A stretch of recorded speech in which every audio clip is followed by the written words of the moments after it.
As businesses become digital and platforms like ONDC open up newer opportunities, the omni-channel supply network needs to be looked at closely. An omni-channel supply network is where a supplier is able to sell the products through multiple channels other than selling traditionally through a retailer. For example, Apple and Samsung products, if you see, those can be bought through their own physical stores or their online website. So this is an example of what we call supplier encroachment, because supplier is able to use the traditional retail channel but also is able to use their own direct channel. In fact, only 42% of the suppliers have ability to sell directly to the consumers. The study tries to understand the outcome of such a setup, where two suppliers are competing to sell their products through a non-exclusive retailer, and one supplier has a direct encroachment channel. The reason why we wanted to understand this is because whenever we consider an omni-channel network, we want to understand how strategically these players are interacting with each other, and only then we can tell the outcome, the equilibrium outcome that will come after some time. So for example, in case of ONDC, if somebody wanted to answer a question, would all supplier want to be a part of ONDC, or is there a reason, or is there like a particular characterization of the market which will tell me, oh, this supplier is better off not being part of the ONDC supplier network. In a supply network, there are two kinds of competitions between its entities: horizontal competition and vertical competition. Horizontal competition is when two entities with similar roles, let it be a supplier or a retailer, in the supply chain, compete with each other. And if two entities with different roles, like one supplier and one retailer, are competing to share profit margins, then we call it vertical competition. In an omnichannel supply network, what happens is these both horizontal competition and vertical competition will combine. Not only just that, it is the same player actually competing with another player horizontally, and the same player is competing vertically with a different player. So that's what it makes it a little complex and interesting at the same time, because a single player, in this case the Samsung, if she is competing horizontally with LG, and if she is competing vertically with Best Buy, for example, as a retailer. So in that case, this is a strategic game, and then we need to understand how this game will play. In a simple setup with a single supplier and a single retailer, where the supplier has the ability to encroach, the supplier is both vertically and horizontally competing with the retailer. It is already known from previous research that such encroachment does not necessarily hurt the retailer, because a direct channel is generally assumed to be inefficient. The supplier hence will reduce wholesale price for the retailer with the hope of selling her products through both retail and direct channels. So in our problem setup, we wanted to actually understand what is more, what we see in practice. There is not only one product which is sold through the retailer, but there are multiple such competing products which are sold through the retailer. So in this setup, there is a sequence of the game that we need to consider. So first, both the suppliers will choose their wholesale prices simultaneously. Followed by that, the retailer can observe these wholesale prices and choose their order quantities.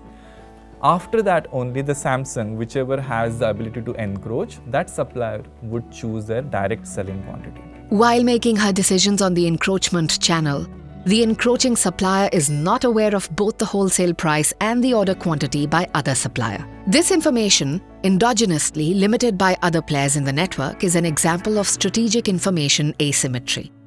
And this leads to one of the key complexity in the model, that we cannot use most commonly used subgame perfect Nash equilibrium.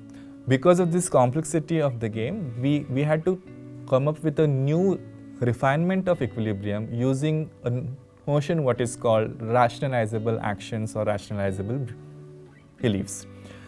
Hence, considering the example setup, the study assumes the most rational belief a supplier like Samsung would have of LG's wholesale price and Best Buy's order from LG.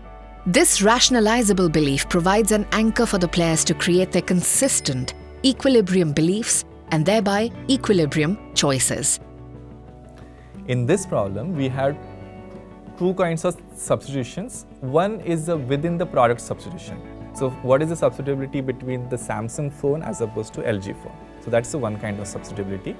The other substitutability is channel substitutability, because the Samsung phone itself, when the consumer is trying to buy it from the retailer as opposed to their own Samsung channel, there is a substitutability between that also.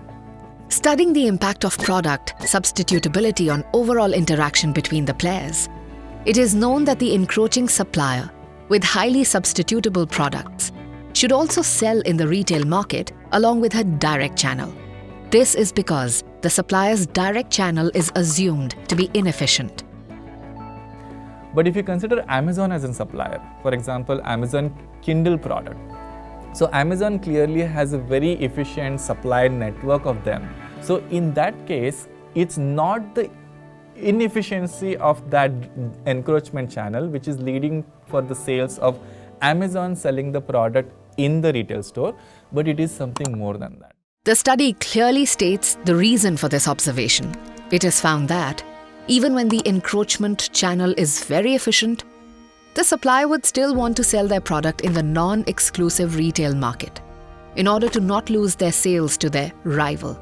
So on the other hand, if we consider luxury brands like Gucci and Prada, these products are not easily substitutable by any other product. So there is a low substitutability among the products.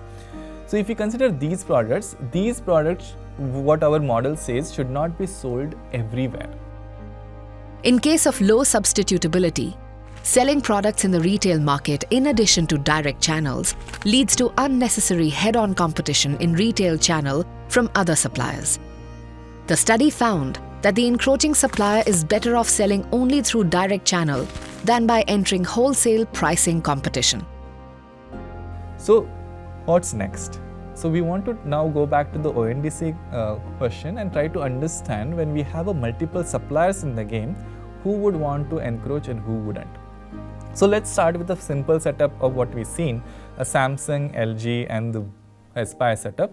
So Samsung, LG clearly are horizontally competing with each other, and only Samsung has the ability to encroach. By creating a direct channel, Samsung would definitely benefit from the encroachment. But it is also observed that LG, the other supplier, might benefit from this setup too. This is because the encroachment channel creates additional horizontal competition between Samsung and Best Buy, and this benefits LG as well.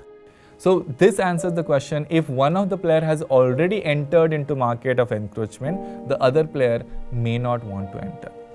If both of them enter, in fact we find that both of them might be worse off than only one of them entering. And this goes back to the classic example of the prisoner's dilemma, where if both of them end up doing certain action, they're actually worse off. The best outcome of game is if only one of them enters the market. So this, I think, we will be very likely seeing in the ONDC market also. Some of the supplier will enter into market and the others would not. And this product substitutability and the channel substitutability will definitely play a role.